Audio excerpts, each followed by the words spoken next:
What's going on, guys? It's Fight Season MMA, and today I want to talk about Jon Jones and Tom Aspinall once again. And all signs are pointing to this fight happening, so I just wanted to bring that little update as that fight came out. But also, it just released that Jon Jones is looking for upwards of $30 million to fight Tom Aspinall. And I do not know if that is including pay-per-view points, but that is an absolute unreal payday for a champion, no matter the caliber of fighter. Conor McGregor, Cyril Gane, anyone top to bottom, incredible, amount of money to fight someone. And considering that this is a interim champion, this is absolutely an awful look for Jon Jones as well. So I kind of want to talk about that, as well as kind of go into any new information that's gone on about this fight. I know Tom Aspinall had an interview talking about some stuff, but let's just talk about that. But if you guys enjoy the UFC content, please leave a like, comment, and subscribe. And when you guys are down below into the description, please turn on the post notifications, just so you guys are always notified about UFC content releasing every single day. But without further ado, let's jump into the Jon Jones, Tom Aspinall updates that we've got so far. So it was recently reported on Twitter that Jon Jones is asking for upwards of $30 million to fight Tom Aspinall. Now, it did not specify if this is just its base price and includes pay-per-view points, or if pay-per-view points would actually not be included, and this would just be a flat-out fee that he would need, plus the pay-per-view points of the biggest card possibly in UFC history.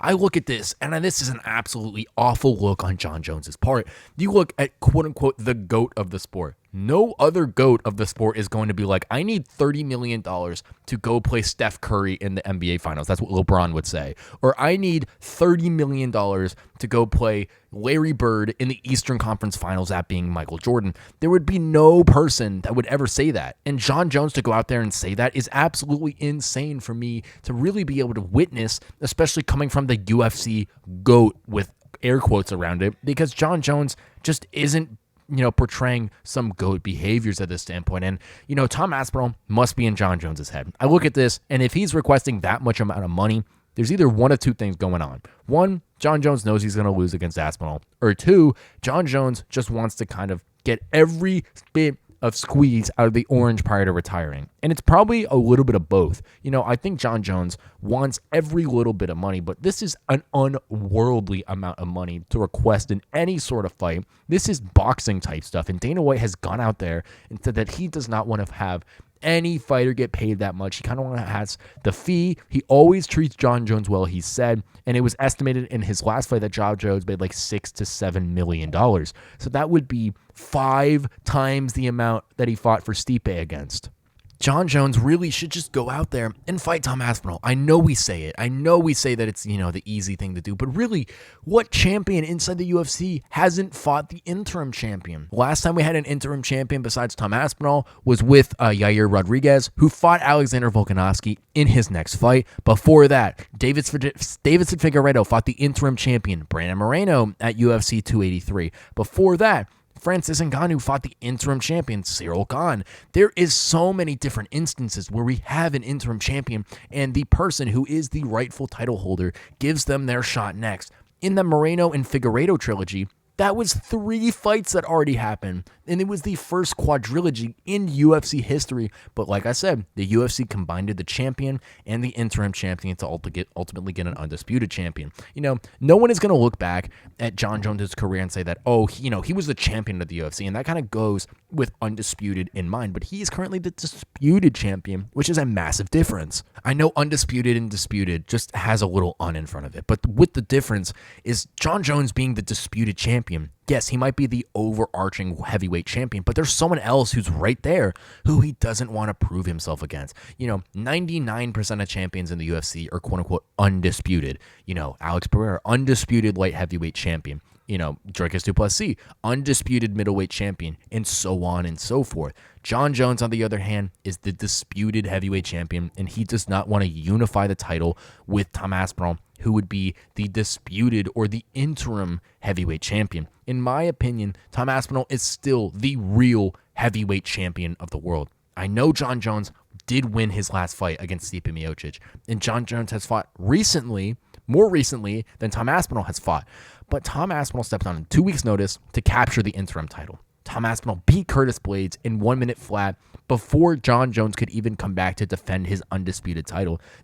I look at Aspinall and Jones, and you could sit here and say, who's greater, who's not? The one thing we need to see is just the fight between the two. It's that simple. If we can get a fight, Tom Aspinall, Jon Jones, it would not only be the biggest selling pay-per-view possibly in UFC history, but also it would allow the UFC heavyweight division to finally move on. I know Jon Jones has sat there and said that he is bigger than the belt. He has come out and said that after and before UFC 309. But where is him vacating it? I know Dana White is out there and he says he will not allow Alex Pereira to fight Jon Jones. And I'm so happy that that's the case because truly, Alex Pereira would get swallowed up by Jon Jones' wrestling, no matter how old Jon Jones is. Styles make fights. Tom Aspinall came from a Brazilian jiu-jitsu background, incredibly fast, agile, someone who's been in those deep, rough waters with a lot of other fighters who could be able to wrestle him. And Jon Jones, yes, understands the dangers that come with fighting someone like Tom Aspinall. He's not stupid. Jon Jones is one of the most intelligent fighters in UFC history. But yes, I think that he wants to make the asking price so high for him to fight Tom Aspinall that either he gets the payday to possibly go in there and lose his hypothetical O, which was only lost in the Matt Hamill fight with those illegal elbows. But, Jon Jones wants to be paid, and if he does lose, he says that it would be for some FU money, and I honestly don't think that that's a good look for the UFC champion. Tom Aspinall doesn't necessarily want to fight Jon Jones. Yes, he wants to do it for the legacy and all that different type of stuff, but Tom Aspinall would fight any single person for the undisputed UFC heavyweight title. If that was Jon Jones, if that was Alex Pereira, if that was Cyril Gane, if that was Alexander Volkov, no matter who it would be who had that title, Tom Aspinall would want to fight. But right now, that has to be Jon Jones because he has that disputed heavyweight title to where it doesn't have an interim associated with it. And really, I look at these two individuals. I look at Tom Aspinall. I look at Jon Jones.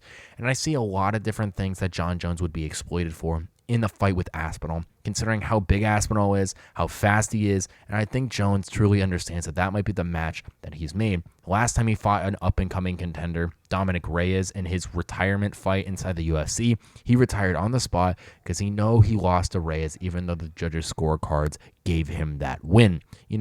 Tom Aspinall is an up-and-comer in the sense that he is younger than Jon Jones, but he is an established heavyweight inside the UFC. No matter if his record is only 14-3 or 13-3 or 12-3, Tom Aspinall has beat the best UFC heavyweights right now inside the organization. He has like 5 or 6 name brand wins inside the heavyweight division. Alexander Volkov, Sergey Spivak, Sergey Pavlovich, Curtis Blades, etc., etc. But Jon Jones sees a threat.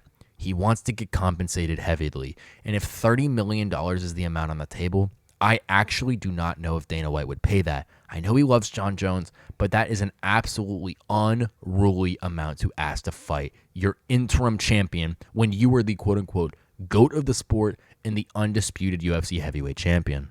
Thank you guys so much for watching this episode of Fight Season MMA, and please go down below and let me know what you think about Jon Jones requesting to fight Tom Aspinall, only if he gets $30 million. That is an absolutely crazy number that absolutely just derails Jon Jones's hype for me, his GOAT status, because if you don't want to go out there and be the guy who wants to fight everyone. And I understand that Tom Aspinall's a tough challenge. You've waited this long, but asking for the money on top of it, $30 million, is an absolute crazy ask inside the UFC organization. Everyone has a base salary, and Dana White goes out of his way for his superstars, Conor McGregor, Jon Jones, Alex Pereira. He goes out of his way for those guys. But $30 million is an absolutely unreal ask to unify a title, something that has been done by every single other undisputed champion. Thank you guys so much for watching this episode of Fight Season MMA. Please leave a like, comment, and subscribe if you guys enjoyed the UFC content. And while you're down there, please turn on the post notifications just so you guys can always be notified about other UFC content being released every single day. Thank you guys so much for watching, and I will catch you guys very soon with more UFC content and news.